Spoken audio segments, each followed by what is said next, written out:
Hey, Topping and Life's Math and History, and this is part 2 of exponential equations.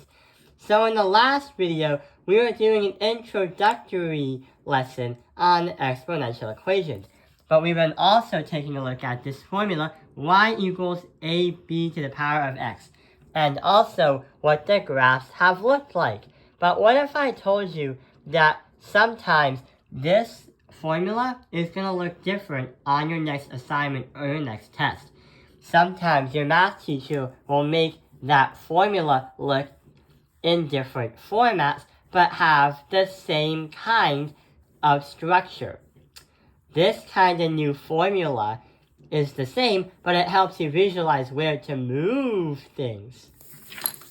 So, right over here, we have what seems to be a very, very strange formula. Y equals a times b to the power of x minus h plus k. And when it says where it moves, it says that the letter h as a value moves the graph left and right. So it moves whatever this thing is, left or right, depending on the translation or the movement. The k moves the graph up and down. So if you take a look at the graph, it would simply move up or down. Hey, this reminds me of something.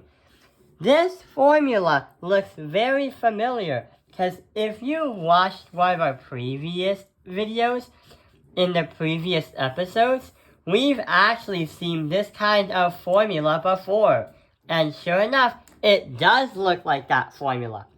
So we've been learning a lot about translating functions, where the function equals a parentheses x minus c plus d.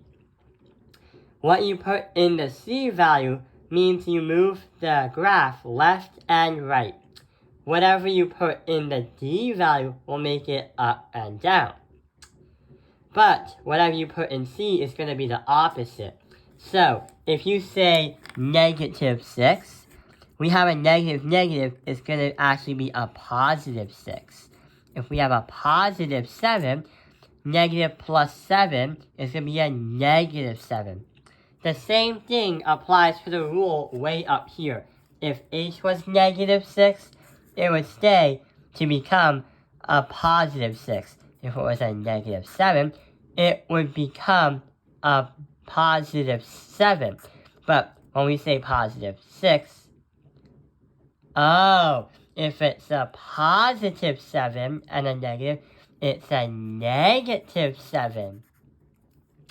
So that is where a lot of kids get their tests mixed up and their test questions incorrect, because they always confuse the negative and the positive, just like we did right there.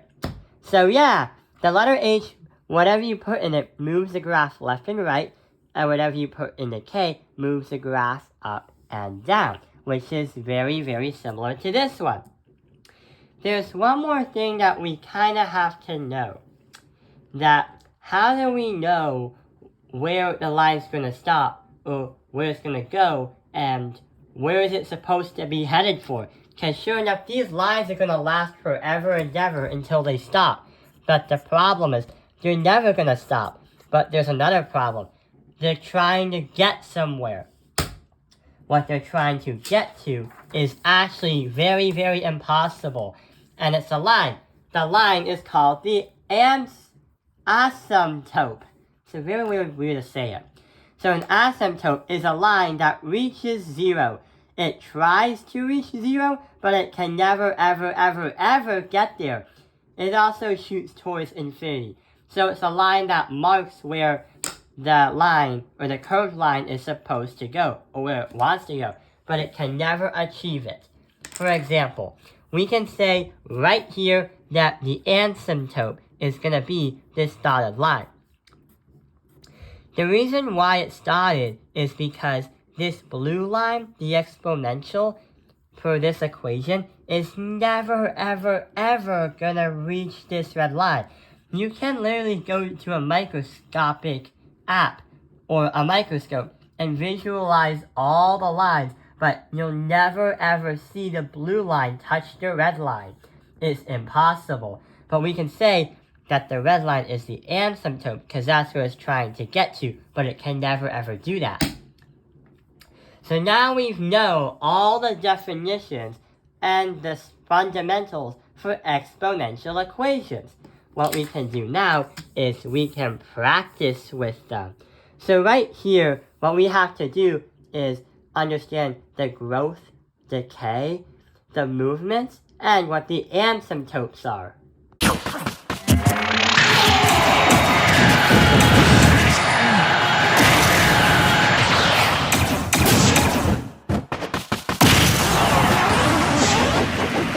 So let's start. So right here, there are 4 things we have to think about. We have our fraction. Is it growth or decay? Yeah, it's decaying itself.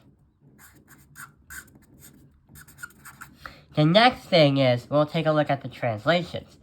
We have an x minus 3. If we take a look at the positives, because we have a negative positive, it's gonna move to the right 3 units. It's also gonna move the graph up and down 7. Since it's a plus, we're gonna say move up 7. The last one's the easiest part.